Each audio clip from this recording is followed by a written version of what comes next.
Joining me now is Pennsylvania Congressman Scott Perry, a member of the House Oversight, Foreign Affairs, Intelligence, Transportation, and Infrastructure Committees. He's also a member of the Freedom Caucus and a retired Army National Guard Brigadier General.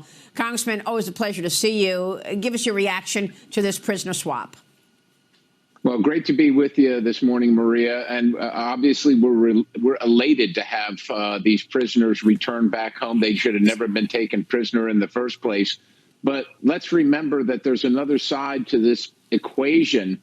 Essentially, we've traded journalists for murderers and thieves, and it's like trading a rifle for a spoon. I mean, these people should have never been taken hostage and prisoner in the first place, but this just emboldens Vladimir Putin to continue to broker these kind of deals and to take our people prisoner to get these kind of deals. And I just see, Biden's response, the standard stop. Well, that works real well against despots and thugs around the world.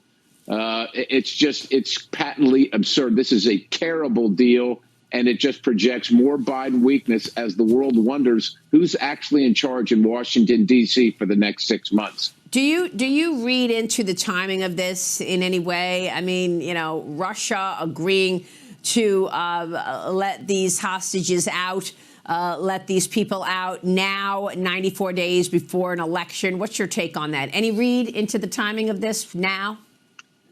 Well, I don't. It would all be pure speculation, but I don't think it's. I don't think it's out of bounds to say that Russia is very interested in American politics and who becomes the president, who the leaders are, and I suspect that Russia would very much prefer a Kamala Harris presidency to a Donald Trump presidency. Right.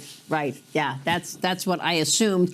Let me get your take on the other breaking news this morning. The Israeli Defense Forces reporting that it did kill the deputy weapons chief of the Islamic Jihad in Gaza after a series of assassinations this week, including the top political and military leaders of Hamas, a senior Hezbollah military commander.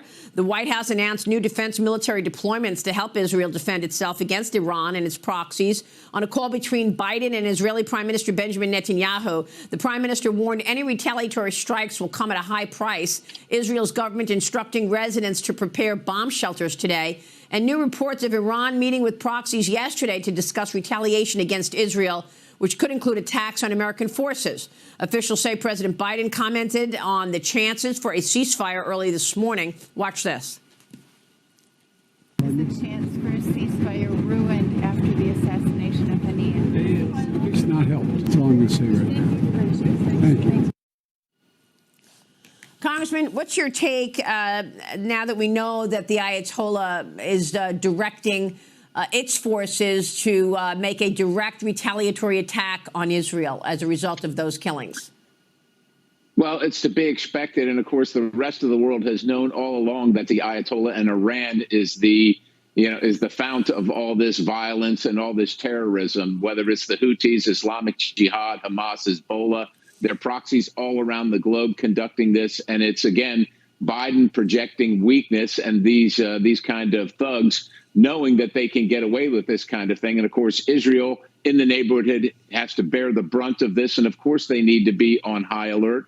They've issued a statement, I think, that says that they will be unconstrained if Hezbollah and Iran attack civilian targets. And the United States should not be constraining Israel. And that's what we have been doing. We've been demanding that Israel engage in a ceasefire, but we have not been rightly demanding that Hezbollah, Hamas, and Iran stop threatening, stop attacking. It is a one-sided deal, and unfortunately, Israel has to keep up appearances, but they have to defend themselves. They have no choice. Yeah, what a difference to see the way Kamala Harris and Joe Biden treated Bibi Netanyahu and the way Donald Trump treated Netanyahu. Last Friday, President Trump welcoming Netanyahu and his wife, Sarah, to Mar-a-Lago.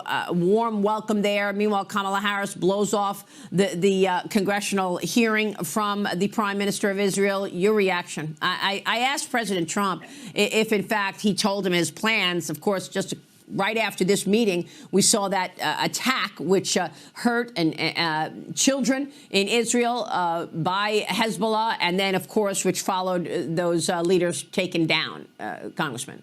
Yeah, it killed those children in Israel, and the fact that the vice president couldn't or refused to do her duty and accept the prime minister of Israel in the joint session is outrageous. It's unprecedented. And what it is indicative of is a growing anti-Semitic movement within the Democrat Party that is going unaddressed and unspoken about. Yeah. Meanwhile, let me switch gears. Last night when I saw President Trump, after our interview, he sat down with 3 FBI agents. I saw him go greet the FBI agents. They interviewed him last night about the failed assassination attempt in Pennsylvania on July 13th. Missouri Senator Josh Hawley says a whistleblower is accusing the acting Secret Service director, Ronald Rowe, of personally ordering cuts to the counter-surveillance division, which led to the threat assessment failures at that rally. He also said that the Secret Service turned down or improperly deployed technology that may have protected the 45th president. Rowe is going to hold a press conference today at 2 p.m. Eastern to provide additional transparency on the investigation, Congressman. I don't know what President Trump told the FBI last night, but he told me he was looking forward to what he expected to be a friendly interview with the FBI. What are your thoughts on these epic failures of the Secret Service? Well, they are epic failures, and whether it's the FBI or in this case, the United States Secret Service, it's indicative of rot at the top that is pervasive throughout the organization, which has been politicized, and you see the results of the politicization. Americans know that this is expensive. We know it's hard work. We're always been grateful, and we've also been we've just loved the Secret Service and law enforcement, including the FBI. But when it becomes politicized and these failures happen, there must be accountability. And I was concerned that when the director of the Secret Service resigned, that would be the end. I suspect that this new Director Rowe, was more involved in the failures at the Trump rally personally than the former director. And so that's why Congress has to investigate. And that's why internal investigations won't be trusted as realistic or getting to the real issues to be resolved. This has to be revolutionary change in the U.S. Secret Service. Congressman, real quick before you go, I'm wondering if we need revolutionary change in the military as well. I've been reporting on this commission on the National Defense Strategy, which finds that in many ways China is outpacing the United States, has largely negated the U.S. military advantage in the Western Pacific through 2 decades of focused military investment. Without significant change by the United States, the commission writes, the balance of power will continue to shift in China's favor. What can you do as an elected official in terms of military readiness? Well, the military exists for one thing, or essentially 2 things, Maria. It's lethality and readiness, and funding for other things have to be terminated. That's what we can do. That's what we must do. All right, Congressman, thanks very much. We'll be watching your work. Scott Perry joining us. Stay with us. We'll be right back.